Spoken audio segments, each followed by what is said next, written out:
This is Tab TV. We're here to talk to Natalie Bennett, esteemed journalist and leader of the Green Party from 2012-2016. Thank you so much for joining us today. Lovely to be with you. So I wanted to start by talking about what you're here to speak on, universal basic income. I'd like to tell you a bit about what is it. Is it free money? If so, who has a problem with it? Right, well basically it's the idea that you get a payment every week that meets your basic needs. Okay. So no one need worry about going hungry, not being able to meet their basic needs. Yeah. In 2015 in the election, the Green Party had in our manifesto a proposal for a basic income of £80 a week. Just a bit more than job seekers allowance. Yeah. And the idea of this is that people are actually able to use their talents well. They don't have to, perhaps someone who's trained as an artist wants to try and make it an artistic career. If you've got some family money behind you, you've got the opportunity to spend years working away at it. But if you haven't, maybe you have to go and get a job in a call centre. You have to apply for lots of jobs you're not going to get, you're not interested in. Yeah. And so it's a way in which both you can ensure that everyone has security, but also you're using the talents and resources of our whole society much better. And some of those talent and resources, people might be doing things like caring for the old, caring for the young, and those things are often unpaid at the moment, but they're hugely important contributions to our society. So why do you think people are criticising the notion of universal basic income? Well, I think there's a couple of sort of areas where the criticism comes from. I mean, there are some people who are still terribly caught up in that kind of scroungers versus strivers rhetoric. We've seen a lot of horrendously negative comments about. Well, I should say here we're in a pub because I'm about to do a Cambridge Skeptics in the Pub talk, so there may be some pub noises in the background. Yep. About universal basic income. Exactly. It's all it all linked. fits together. But people sort of say or benefits given to people doing nothing. But actually, I think there are very few people who genuinely want to sit on the sofa and do nothing. Daytime television is really lousy, as I'm sure many students will attest to. I mean, obviously not me, but yes, of course. But our society now, people are forced to keep applying for jobs they're not going to get. They have to jump through all the hoops. They're facing the threat of benefit sanctions, stress, worry, fear. People get forced onto the sofa.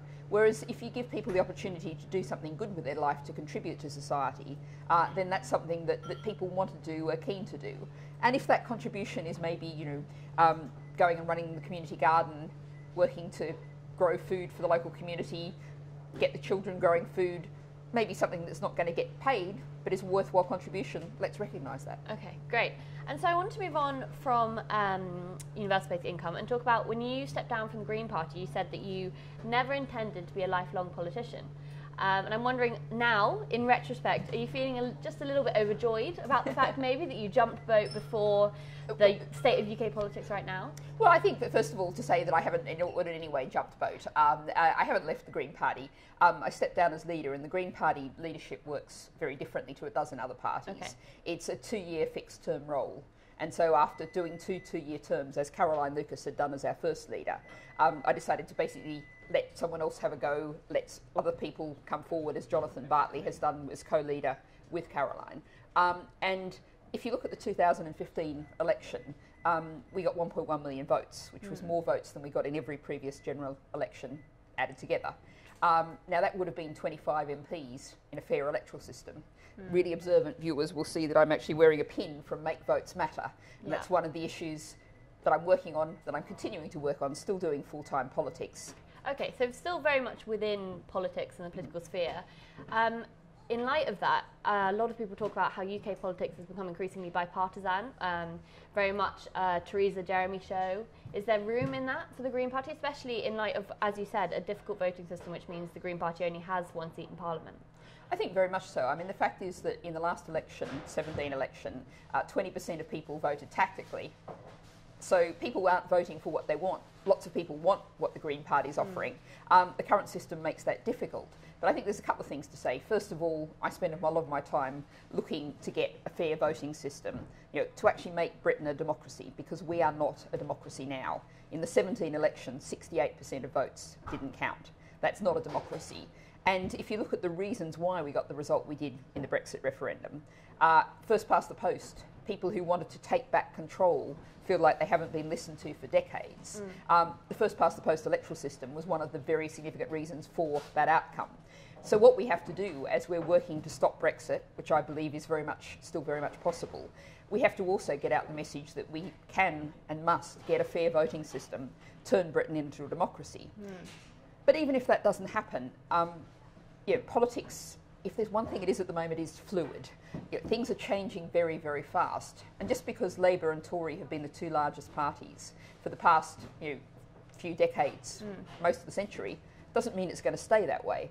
And I'm still very confident that we could see, even if we don't change the electoral system, see a very significant number of Green MPs elected. They're out there saying stop Brexit, saying we celebrate free movement of people within the EU, we want to keep that. That's very different to what the Labour Party's saying. Okay, so we touched on Brexit there. I just wanted to bring up your successor, Caroline Lucas, has been very much publicly, as you seem to be as well, in favour of an anti-Brexit alliance across parties.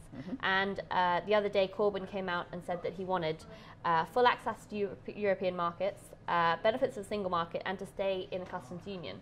To many, that doesn't sound like Brexit whatsoever. To others, it's being packaged as a soft Brexit. In what way do you think that maybe strengthens the likelihood of an anti-Brexit alliance, or is this merely Corbyn coming out in a kind of trying to grab the votes from the Tory party? Well, I think a soft Brexit is better than a hard Brexit, for shorthand. Definitely. But both of those are demonstrably worse. Even a soft Brexit is demonstrably worse than remaining as part of the EU.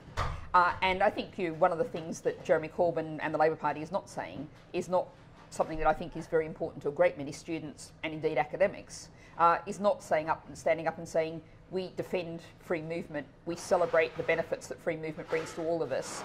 So there's some really very major differences there. But in terms of where we go now, I'm not focusing so much on parties. What I'm focusing on is, I think there's a very good chance we can have a ratification referendum, as we call it, rather than a second referendum. So you think Brexit can be stopped? So Brexit can be stopped, but having the referendum is only the first step in the process. We've also got to actually win that referendum. So what we need now, and why I think the Is It Worth It bus is exciting, is an entirely non-party, basically a group of community people who decided we're going to take action. We're going to get together, we're going to draw people together, we're all going to work in a non-party way to build the movement to say stop Brexit. So what we need is a people's Remain campaign. The last Remain campaign was absolutely dreadful. I told David Cameron this myself. He probably was not having a good day because he had Harriet Harman on the other side also telling him the Remain campaign was dreadful. But we need to celebrate the benefits of the EU. And to acknowledge that lots of things that, lots of Leavers had good reason to be angry, good reason to vote for change because they were just so desperate. But things like low wages, crowded schools and hospitals, a crisis in the housing market, they're not caused by the European Union, they're not caused by immigration, they're caused by failed government policies. Now the problem is that those policies have been both Tory and Labour government policies. And that's why it's only us and I think the people can really deliver that message as strongly as it needs to be delivered. Brilliant. Thank you so much for coming here today. It's been brilliant to chat to you. Lovely. Thank you very much.